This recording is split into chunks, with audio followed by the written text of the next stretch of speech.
Hello friends, आप सभी का स्वागत है अपने यूट्यूब चैनल एस फार्मा में। तो आप सभी कैसे हो? आई होप कि आप सभी ठीक हुए होंगे। तो आज फिर हम स्टार्ट कर रहे हैं एक इलेक्टिव सब्जेक्ट जो कि आपको बी फार्म 8 सेमेस्टर में पढ़ना है। आपके सब्जेक्ट का नेम है सेल एंड मॉलिक्यूलर बायोलॉजी, जो कि ये आपका जो सब्जेक्ट हुआ इलेक्टिव सब्जेक्ट है, ना कि ये कंपलसरी सब्जेक्ट है। ठीक है, जो भी स्टूडेंट इसको सेलेक्ट किए होंगे अपने इलेक्टिव सब्जेक्ट में से, उन्हीं को यह पढ़ना है। तो आज हमारा सेल एंड मॉलिक्यूलर बायोलॉजी का चल रहा है लेक्चर नंबर 2। तो हम लोगों ने लेक्चर नंबर 1 में सेल एंड मॉलिक्यूलर बायोलॉजी का definition, theory, basic, application, cell and molecular biology, history, summation, already ये सब हम लोग कवर कर लिए हैं। आज हम बात करेंगे लेक्चर 2 का, और यह जो है यूनिट नंबर 1 का ये जो लेक्चर 2 ये लास्ट लेक्चर भी है हमारे यूनिट नंबर 2 का। तो मैं आपको सिलेबस इंट्रो करा दूं, तो ये हमारा है syllabus cell and molecular biology का। ओके, तो हमारा जो ये फर्स्ट लेक्चर है, फर्स्ट लेक्चर मतलब यहाँ से आपको यहाँ तक ये एक ही वीडियो में कवर हो गया। बाकी जो बचता है यहाँ से प्रॉपर्टीज से लेकर के टाइप्स, रिएक्शन, यहाँ तक कि हम एक मीन्स क्या है सेकंड वाले वीडियो लेक्चर में हम लोग कवर कर लेंगे। ठीक है, अभी उसके बाद चलो हम अपना स्टार्ट करते हैं। सबसे पहली पॉइंट जो हमारी होगी properties of cell and cell membrane से हम लोग स्टार्टअप करते हैं। अगर आप चैनल पर नए हैं तो वीडियो को लाइक कर दें और चैनल को सब्सक्राइब कर दें, ताकि नेक्स्ट वीडियो का इन्फॉर्मेशन सबसे पहले आप तक पहुंचे। तो हम बात करें properties of cells and cell membrane. अब देखो यहाँ पे हमें क्या है, सेल्स और सेल मेम्ब्रेन की हमें पढ़नी है प्रॉपर्टी। अब जैसे देखो, अगर कोई एक आदमी या पर्सन है, उसकी भी कुछ अलग अपनी प्रॉपर्टी होती है। तो हमारा जो ये बॉडी है, बॉडी में छोटे छोटे सेल्स हैं, तो छोटे छोटे सेल्स से मिलकर हमारी पूरी बॉडी बनी होती है। तो उन्हीं सेल की आपको आज पढ़नी है प्रॉपर्टी, और सेल मेम्ब्रेन की भी प्रॉपर्टी पढ़नी है। तो सेल सभी को पता है कि सेल क्या होता है। सेल हमारे बॉडी का स्ट्रक्चरल और फंक्शनल यूनिट होता है। ये हमारा सेल मतलब क्या है, बिना सेल के हमारी बॉडी का फॉर्मेशन नहीं हो सकता है। बाकी सेल मेम्ब्रेन क्या है, the cell membrane is like a thin protective wall around a cell. आप देखो, अगर मान लो ये आपका सेल है, अब सेल के चारों तरफ एक इसका प्रोटेक्टिव लेयर लगा होता है, ये पतला सा होता है। इन्हें हम बोलते हैं क्या, प्रोटेक्टिव लेयर ऑफ सेल या protective wall of cell. Means कह सकते हो सेल कोई प्रोटेक्शन देने वाले वॉल को हम क्या बोलते हैं, सेल मेम्ब्रेन। ठीक है, तो सेल और सेल मेम्ब्रेन आपका क्लियर हुआ। अब बात करेंगे हम इसकी सेल की प्रॉपर्टी। सबसे पहले बात करेंगे हम सेल की प्रॉपर्टी की। तो देखो इसमें क्या होता है, जो प्रॉपर्टी होती है वो आपका मेनली अगर देखा जाए तो 4 टाइप की प्रॉपर्टी होती है। पहला क्या है, कुछ बेसिक प्रॉपर्टी होंगी, दूसरा क्या है फंक्शनल प्रॉपर्टी, और तीसरा अगर आप देखोगे तो स्ट्रक्चरल प्रॉपर्टी, और चौथा जो है जेनेटिक प्रॉपर्टी होती है। तो हम एक एक को डीप में देखेंगे। सबसे पहले हम बात करेंगे बेसिक प्रॉपर्टी ऑफ सेल का। तो सबसे पहले इसमें आपको दिखेगा शेप एंड साइज। ठीक है, क्योंकि यह बेसिक प्रॉपर्टी है सेल का। अब देखो शेप एंड साइज ये सेल पे कैसे डिपेंड करता है। Cells come in different shape and size, ये सभी को पता है क्योंकि आप लोग आ चुके हो 8th सेमेस्टर में। तो सेल सभी लोग ये भी पता होगा कि सेल का आया है अलग अलग शेप और साइज होता है। अब इनके अगर हम लाइफ स्पैन की बात करें तो सेल्स है वेरिंग लाइफ स्पैन। जो इनका लाइफ स्पैन होता है वह अलग अलग होता है। ठीक है, from a few hours to many years. कुछ सेल का क्या है कुछ ही घंटों तक होता है, और कुछ घंटों से लेकर कुछ सेल का क्या है मेनी ईयर्स तक भी होता है। अगर मैं इसके डिवीजन की बात करूं तो cell divide to produce new cell. अब देखो सेल में डिवीजन भी बहुत तेजी से होता है। एक सेल क्या है, 2 सेल फटाफट बनाते हैं। ठीक है, मीन्स क्या है, सेल जब प्रोडक्शन करते हैं, रिप्रोडक्शन करते हैं, तो सेल उसी को आप क्या बोल सकते हो, सेल डिवीजन। ठीक है, तो cell divide produce new cell. जब सेल डिवाइड होता है तो नए सेल का प्रोडक्शन या फॉर्मेशन ये करता है। अब बात करें हम डी वाला, तो ग्रोथ एंड डेवलपमेंट। अब देखो cells grow and development from tissue and organ. अब देखो सेल से हमारा क्या बनता है, टिश्यू और आर्गन। ये सभी को पता है कि पहले सबसे छोटे सेल्स होते हैं, सेल के बाद हमारा बनता है टिश्यू, टिश्यू के बाद क्या बनता है, आर्गन। ठीक है, अब आर्गन के बाद जब आर्गन कई सारे इन्वॉल्व होंगे तो आर्गन सिस्टम बनता है। तो यही है ग्रोथ एंड डेवलपमेंट में इसका ये था रोल। Response to stimuli. अब देख लो cell react to change in their environment. अब देखो हमारे बॉडी में अगर कोई टच कर रहा है, यहाँ पे मार कह सकते हो तो कोई चोट मार रहा है, तो यहाँ की जो सेल है कुछ समय के लिए क्या है, वो डैमेज हो जाएगी। फिर क्या है, अपने आप से फिर वो अपने मतलब जो भी डैमेज सेल हुई होगी फिर वह रिकवर या रिपेयर होने लगेगी। ठीक है, तो वही है रिस्पॉन्स टू स्टिमुलाई, इन्वायरमेंट के अकॉर्डिंग वो अपने कोई क्या है रिएक्ट या चेंजिंग अपने अंदर लाते रहते हैं। ठीक है, अब जो हमारा बेसिक प्रॉपर्टी सेल का था वह खत्म हो चुका। अब बात करें हम फंक्शनल प्रॉपर्टी सेल का। ठीक है, फंक्शनल प्रॉपर्टी बिल्कुल इजी लैंग्वेज आपको मिलेगा। तो देखो ए में जो है आपका मेटाबॉलिज्म है। Cells convert energy and produce waste. Cell जो है एनर्जी को भी कन्वर्ट करता है, और जो वास्ट प्रोडक्ट है हमारे बॉडी के अंदर उसको क्या है बाहर भी ये करता है। अब synthesis and storage. Cell produce and store essential molecule. अब देखो जो हमारे बॉडी के लिए इसेंशियल मॉलिक्यूल्स हैं उनको सेल प्रोड्यूस भी करता है और स्टोर भी करता है। एब्जॉर्प्शन एंड एक्सक्रीशन की बात करें, cell absorb nutrients and remove waste. Absorb करता है क्या, न्यूट्रिएंट्स को, और रिमूव किसको करता है, वास्ट को। सेल ही हमारा करता है। अब अगर इसका कम्युनिकेशन देखा जाए तो सेल कम्युनिकेट, यहाँ पे फ्रेंड्स CAT आप लोग ऐड कर दीजिएगा। Cells communicate with each other through signals. अब देखो सिग्नल्स के हेल्प से सेल्स जो होते हैं एक दूसरे से कम्युनिकेट भी करते हैं। जैसे मान लो एक सेल यहाँ पे है, दूसरा सेल यहाँ पे है, तो सिग्नल्स के हेल्प से क्या है, एक ये वाला सेल इससे क्या बात भी करेगा। बात का मतलब ये नहीं है इसके अंदर जो न्यूट्रिएंट्स है वो इसको देगा, ठीक है। अब देखो स्पेशलाइजेशन ई वाला हमारा cells specialize in specific function. जो हमारे सेल्स होते हैं वो स्पेसिफिक फंक्शन ही शो करते हैं। जैसे कार्डियक सेल क्या है, वो हार्ट में जो फंक्शन चलेंगे उन्हीं को ये करेगा। तो अलग अलग सेल अलग अलग अपना फंक्शन परफॉर्म करते हैं। तो जो हमारा फंक्शनल था और बेसिक प्रॉपर्टी कवर हुई। अब बात करें हम थर्ड की, तो है आपकी ये स्ट्रक्चरल प्रॉपर्टी ऑफ सेल, ठीक है। तो ये भी बिल्कुल आसान है। तो स्ट्रक्चरल प्रॉपर्टी की बात करें तो इसमें आपका मिलेगा 5: cell membrane, cytoplasm, nucleus, mitochondria, cell wall. अब हम लोग एक एक को देखेंगे। तो जो सेल मेम्ब्रेन होता है, a thin layer that surrounded the cell. एक क्या है, थिन लेयर होती है, ठीक है। A thin layer that surrounds the cell, मतलब इस सेल को क्या है, मान लो कि सेल है और इसी के ऊपर एक थिन लेयर रहेगी जो हमारे सेल को घेरे हुए रहेगी, उसे हम बोलते हैं सेल मेम्ब्रेन। अब देखो साइटोप्लाज्म, साइटोप्लाज्म मतलब सेल के अंदर जो लिक्विड प्रेजेंट होता है उन्हें हम बोलते हैं साइटोप्लाज्म। साइटो मतलब कह सकते हो तो सेल, प्लाज्म मतलब उसके अंदर का liquid. A jelly like substance inside the cell, cell के अंदर जो जेली लाइक सबस्टेंस होते हैं उन्हें हम बोलते हैं साइटोप्लाज्म। बाकी न्यूक्लियस क्या है, सेल का सेंटर वाला पार्ट कह सकते हो तो कंट्रोल सेंटर, ठीक है। सेल का कंट्रोल सेंटर होता है हमारा न्यूक्लियस ही। माइटोकॉन्ड्रिया क्या है, पावर हाउस ऑफ सेल है। सब बेसिक जानकारी सभी को तो पता होगा। सेल वॉल क्या है, ये rigid layer outside the cell membrane, cell membrane के बाहर की साइड होती है एक रिजिड लेयर होती है जिसको हम लोग सेल वॉल बोलते हैं। अब हम बात करें जेनेटिक प्रॉपर्टी ऑफ सेल की, तो डीएनए, जीन, क्रोमोसोम ये सब क्या है, जेनेटिक्स से रिलेटेड है तो हमारे सेल्स के। अब देखो डीएनए क्या होता है, the genetic material that contain instruction for the cell. अब ये क्या है, डीएनए सभी को पता है कि जेनेटिक मटेरियल होते हैं हमारे सेल के लिए, जो कि क्या है कुछ इंस्ट्रक्शन मतलब प्रोवाइड करते हैं सेल के लिए। अब बाकी देखो जो डीएनए है, आप सेकंड यूनिट में इसको क्या है पूरा वर्ड में पढ़ेंगे डीएनए क्या होता है, इसके ऊपर पूरी एक टॉपिक ही है, मीन्स एक चैप्टर ही है। अब बात करें जीन का, units of DNA that code for specific traits. अब देखो जो डीएनए के यूनिट होते हैं उन पे क्या है कोडिंग होती है अलग अलग ट्रेट्स की, ठीक है, उन्हें हम बोलते हैं जीन। बाकी क्रोमोसोम्स क्या होता है, thread like structure that carry genes. अब ये जो क्रोमोसोम होता है ये धागे नुमा क्या है स्ट्रक्चर होता है जो अपने साथ क्या है जीन्स को कैरी करता है, तो इन्हें हम बोलते हैं क्रोमोसोम। हमारी पहले टॉपिक जो खत्म हुई properties of cell and cell membrane, हम बात करेंगे नेक्स्ट टॉपिक की प्रॉपर्टीज ऑफ सेल मेम्ब्रेन, ठीक है। अब हमारा देखो सेल मेम्ब्रेन की क्या क्या प्रॉपर्टी होती है।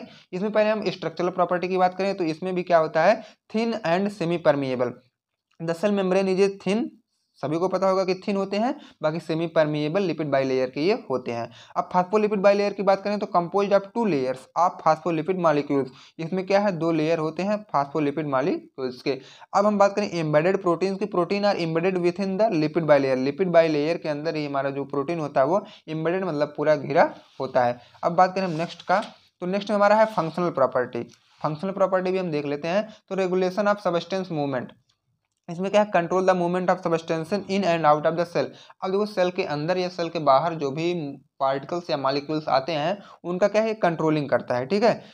उसके बाद क्या है बी वाला, selective permeability allow certain substance to pass through while restricting others. अब देखो क्या है कुछ प्रोडक्ट ऐसे होते हैं जो सेल के अंदर आसानी से आ जाते हैं, कुछ को क्या है ये जो हमारा सेल है वो आने नहीं देता है, ठीक है। तो ये क्या है, यही सेलेक्टिव परमिएबिलिटी का काम होता है, यही अलाउ करता है कौन किसको अंदर आना किसको बाहर ही रहना है।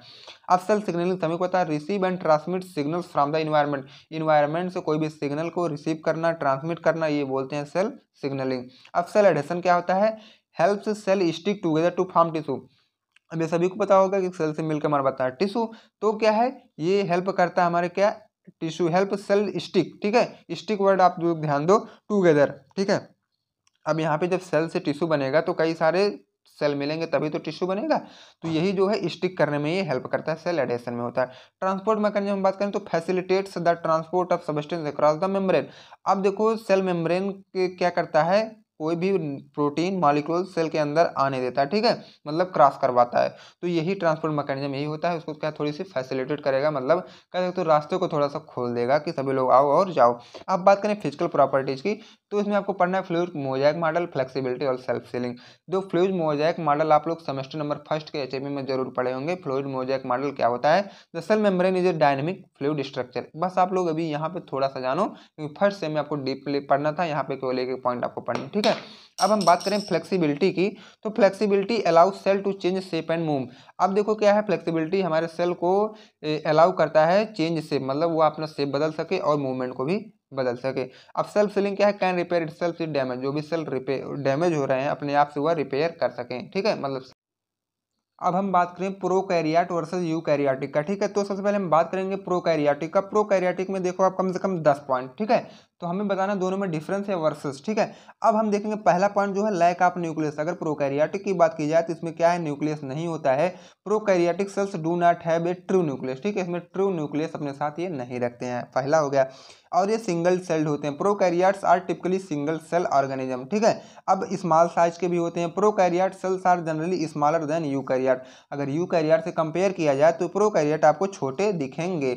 अब बात करें पॉइंट नंबर 4 की, तो सिंपल सेल स्ट्रक्चर होता है इनमें। Prokaryotes like membrane bound organelles, ठीक है।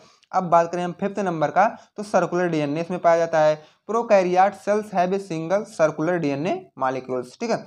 अब देखो 6 वाला नो माइटोकॉन्ड्रिया, इसमें क्या है, माइटोकॉन्ड्रिया नहीं रहेगी। Prokaryote generate energy through cell membrane bound enzyme. अब ये एनर्जी कहाँ से लेंगे, सेल मेम्ब्रेन से, जो कि एंजाइम से घिरे होते हैं। अब बात करें हम फास्ट रिप्रोडक्शन का, तो फास्ट रिप्रोडक्शन जो है ये कहाँ से होता है। Prokaryotes can reproduce rapidly through binary fission. अब प्रोकैरियोट जो है बाइनरी फिजन के हेल्प से क्या है, फटाफट ये रिप्रोड्यूस करवाते रहते हैं या करते रहते हैं। अब बात करें एडेप्टेबल में, तो prokaryotes can thrive in diverse environments, ठीक है। ये जो क्या है, डाइवर्स इन्वायरमेंट में आसानी से थ्राइव कर सकते हैं। अब बात करें हम 9 का, तो इंक्लूड बैक्टीरिया एंड आर्की। इसमें क्या होता है, बैक्टीरिया और आर्की भी इंक्लूड होते हैं। जैसे प्रोकैरियोट्स कंप्राइज 2 डिस्टिंक्ट डोमेन, जैसे बैक्टीरिया और आर्की हो गया, ठीक है। अब बात करें 10th वाले को, इसेंशियल फॉर इकोसिस्टम। इकोसिस्टम के लिए इसको इसेंशियल होते हैं। जैसे prokaryotes play crucial roles in ecosystem. जो प्रोकैरियोट है वो क्रूशियल रोल प्ले करते हैं हमारे इकोसिस्टम में। तो 10 पॉइंट हमारा हो गया प्रोकैरियोट के बारे में। अब हम 10 पॉइंट देख लेते हैं यूकैरियोट के बारे में। तो आप अगर 10-10 पॉइंट लिख के आते हैं, अगर 7 मार्क्स का क्वेश्चन आ गया तो बिल्कुल, अगर ट्रू न्यूक्लियस आप हेडिंग पा गए तो इसके अंदर कम से कम आप 5 लाइन बना के लिख के आओ, क्योंकि अब आप आ चुके हो 8th सेमेस्टर में, तो पढ़ो थोड़ा सा और लिखो ज़्यादा। अब बात करें हम ट्रू न्यूक्लियस की, तो eukaryotic cells have a membrane bound nucleus. इसका जो न्यूक्लियस होता है वो क्या है, मतलब पूरा मेम्ब्रेन से घिरा होता है। अब बात करें membrane bound organelles, second point, eukaryotes have various organelles like mitochondria and chloroplast. इसमें क्या वेरियस ऑर्गेनल्स प्रेजेंट होते हैं, जैसे क्या है माइटोकॉन्ड्रिया और क्लोरोप्लास्ट वगैरह सब होते हैं। इसमें जो डीएनए होता है वह लीनियर होता है। Eukaryotic cells have linear DNA molecules, ठीक है। अब बात करें हम 4th वाला, तो कॉम्प्लेक्स सेल डिवीजन इसमें होता है। अगर देखा जाए सेल डिवीजन तो कॉम्प्लेक्स होता है। Eukaryotic cells undergo mitosis and meiosis. इसमें जो सेल डिवीजन होता है वह मिटोसिस और मियोसिस के अंडर में ही होता है। अब हम बात करें स्पेशलाइज्ड ऑर्गेनल्स में, तो each organelles perform specific function है। तो सभी को पता है कि जितने भी ऑर्गेनल्स होते हैं हमारे सेल में वो अलग अलग फंक्शन अपना परफॉर्म करते हैं। Efficient energy production, mitochondria generate energy through cellular respiration. Cellular respiration के हेल्प से माइटोकॉन्ड्रिया जो होता है वह एनर्जी जनरेट करता है।